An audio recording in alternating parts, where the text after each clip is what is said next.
Hello and welcome to the first episode of the AquaPeople's podcast. Here, my guests and I will discuss different aspects of swimming.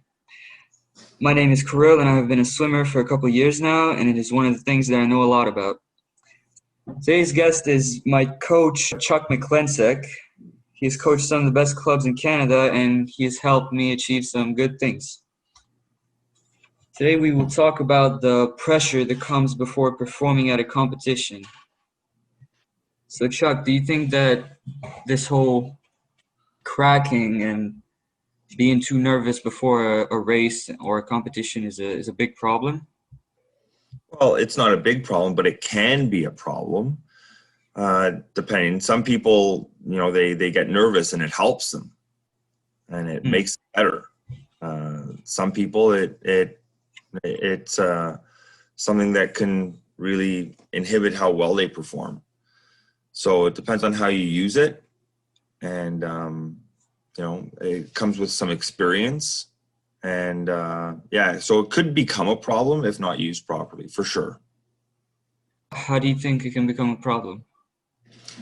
Well, if the swimmer doesn't, or athlete doesn't learn how to use their nervousness, use that nervous energy in the right way, they can get distracted from what they're able to do. So, it's a physical thing that makes them be great, but without the mental aspect, they're not going to go very far. And if they're being inhibited by being nervous, then they just won't perform as well as they can. Where the seasoned athlete, someone who has experience, can use that nervous energy to their benefit and get activated by it. Have you ever encountered that unexperienced swimmer? Oh yeah, I was one of them at one point, and a lot of swimmers are like that. So, and it's tough, especially with you're talking swimming specifically. It's tough. You have someone who's in a skimpy little bathing suit standing up on a block in front of 2,000 people. Yeah. How is that not nervousness? So when you first do that, and you're competing against 7 other people who are in skimpy little bathing suits, Right. trying to do something, like there's a lot of factors that go into being nervous. Not just the fact that am I going to do well, but everyone's watching me. And Right. so, yeah, it happens all the time. You see it with little kids, you see it with teenagers, and sometimes you even see it with young adults. Right. So let's just get right into the ways of dealing with that pressure. I've heard many ways that have worked that known swimmers do. Like Michael Phelps, he does visualization. He visualizes exactly how he's gonna act and race. Do you know any specific formulas? Yeah, well, you know what? Visualization is great. So I'll kind of explain how that works in my view. A lot of ways to learn to use your nervous energy is experience. And so that's being put in a situation over and over. So let's say you go to a swim meet once a year. You're going to be nervous because it's once a year. It's like that pro golfer who goes out and tries to hit the first ball and there's 3,000 people watching them on TV and they only do it once a year. They're going to be nervous. If they do it every weekend, it becomes second habit. The nice thing about visualization, not only are you practicing what you're going to do at the competition, but it's an experience. If you get good at visualization, you're doing that experience over and over and over. So when you get to the meet, you've already done it 10 times, 20 times, 30 times in visualization. Because you've pictured yourself, the crowd, and Exactly. the competitors, right? So you've done it before, and some people get really good, and the really talented athletes are able to visualize really good. There's a story of there's a girl named Allison Hickson who swam. She broke the world record very young, 15 years old in 1988, and in the 200 breaststroke, she went 2:28.28 or something like that. I don't remember exactly, but it was 2:28 something. She had visualized. Their coach Paul Bergen had them lie down on deck with stopwatches and visualize their race. And they'd start the race, push a stopwatch. Mm-hmm. She got to the 100th of a second. She visualized going 228 point whatever it was, went to Olympic trials, broke the world record in exactly that time. Wow. So, there's all these stories like that of great athletes doing things like that, visualizing exactly what happened, looking at the scoreboard and seeing 2 times identical. And next race they went to, they tied their main competition. So there's stuff like that. So people get really good at visualization at doing that race over and over, and that's experience. And you get really used to the crowds here, everyone's cheering. You visualize that everyone's cheering for me. So it gets pretty good. I heard about Michael Phelps having a dream of his split in the 400 IM. In his dream was 307, and he touched in 307. Yeah, I remember. I've heard that story. Yeah, and I believe it, and I absolutely believe it, because when they visualize, they're actually visualizing everything: the start, what they do underwater, and they're visualizing every kick. When they come up, they know how many strokes they're doing. They could probably do the first few lengths with their eyes closed and hit the wall perfectly. Yep. Did you have any specific ritual when you were a swimmer? Yeah, me, this is going far back, but yeah, I did. Me, it was how I stretched before the race and how I swung. It was always the same thing. I always went back with around the same amount of time. I had about 5 minutes before I swam. I'd be back there about 5 minutes before I swam and just got myself ready. I know definitely for my main races, the ones that were really important, I always did the same thing. Mm-hmm. And so I didn't do it for every meet. Like some meets we were working through, so it's a little different scenario, but tried to do it the same time all the time. Pretty tough to get up with the same level of excitement for in-season meets when you're pretty tired and you're working and, But yeah, I did for sure going in. And we practiced visualization, or at least I did. I probably could have done a better job with it if I was taught how when I swam. But yeah, it's a good thing. It's a really good thing for skill work too. So when you're learning a new skill, like a start, close your eyes, and even it could be a 20-second visualization. You're behind the block, you visualize. I know with some of my swimmers, they were good. My daughter, for one, my oldest daughter, was great at visualization. She'd be behind the block, and always with the race before hers, you'd see her standing behind the block with her eyes closed, and the race before hers would be take your mark. You'd see her move her arms a little bit, go, and you'd see her react with her arms.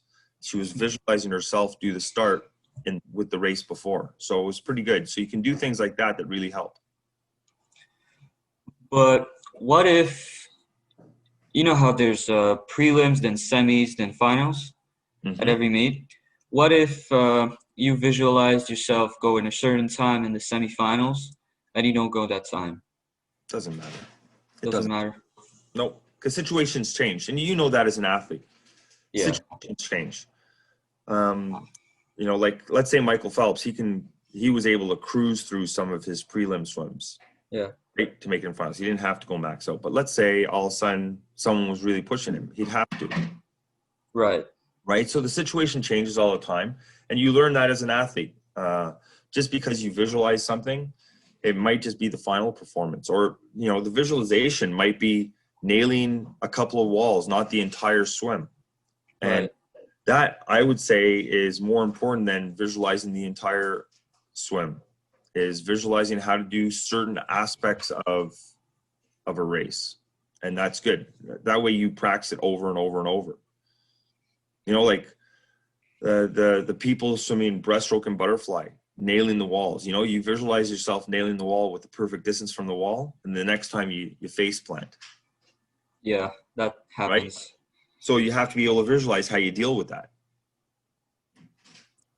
I know my ritual is just loud music. Get in the zone. Yeah, that's good. A lot of people use music. Then it blocks everything else out. Yeah, then you don't think about anything. Just go. Yeah, for sure. And there's also people, I don't remember the name of the swimmer, but she was the Olympic champion, the 100 free in 2004.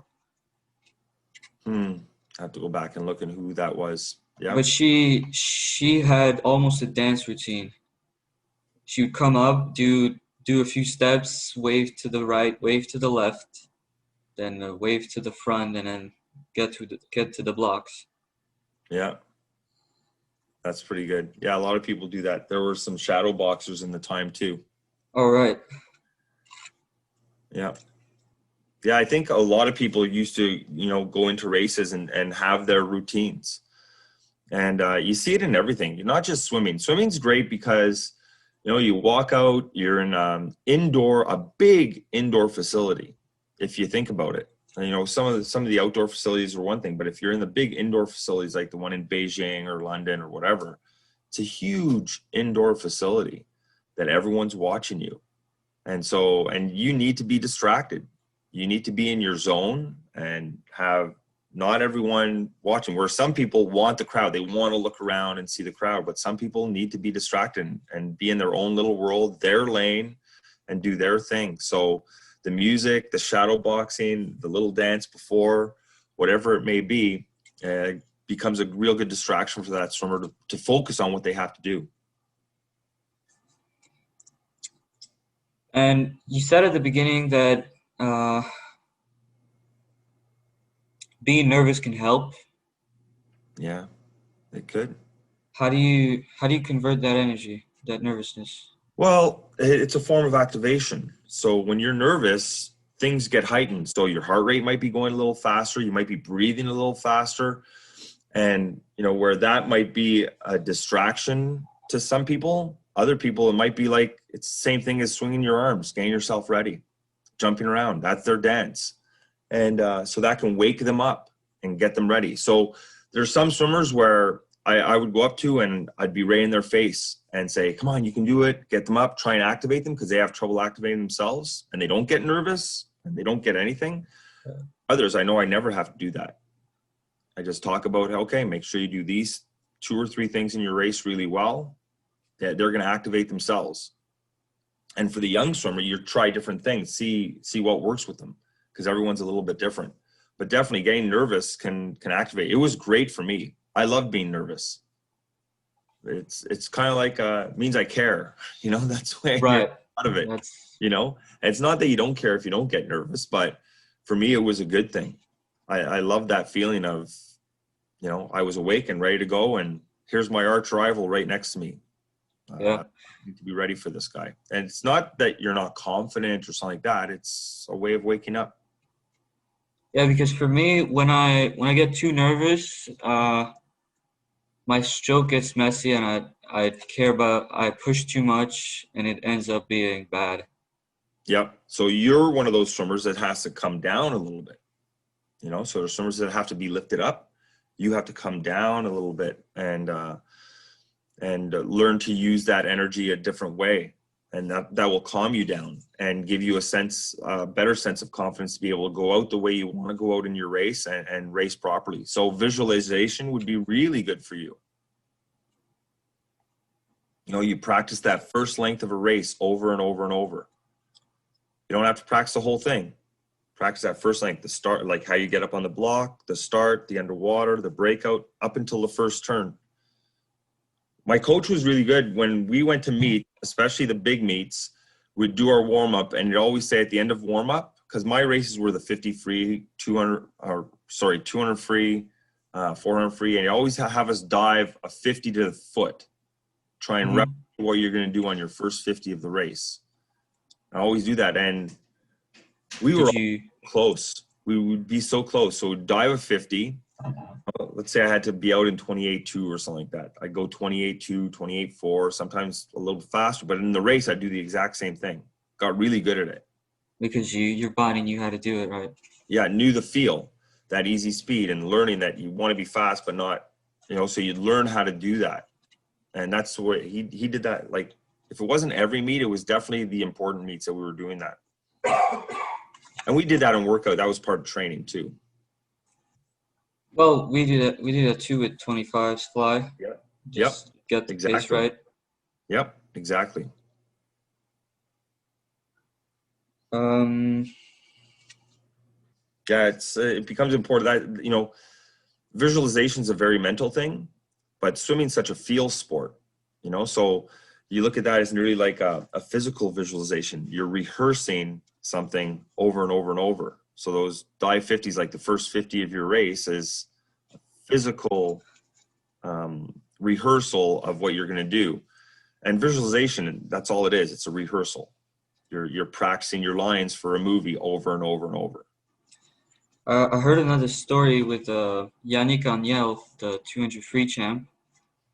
He would have a metronome in his cap, under his cap, and he would try to replicate the stroke tempo. Yeah. And It's pretty good, and that becomes a physical thing too, to know how to count. So I get really good at counting down from 5 because I do it in workout all the time as a coach. So we play that game trying to get the stopwatch to 10 seconds exactly without looking. yeah, Right? So I'm really good at that because I count down from 5 twice, because I'm always with you guys. 5, yeah, 3, 2, 1, go. Right? So you get really good at, I'm rehearsing it all the time for that game. yep. I think we've covered it pretty much everything. Great. It was really nice talking to you. Yeah. Thank you. You're welcome. And If you have any other questions, you know where to find me anytime. right. Bye.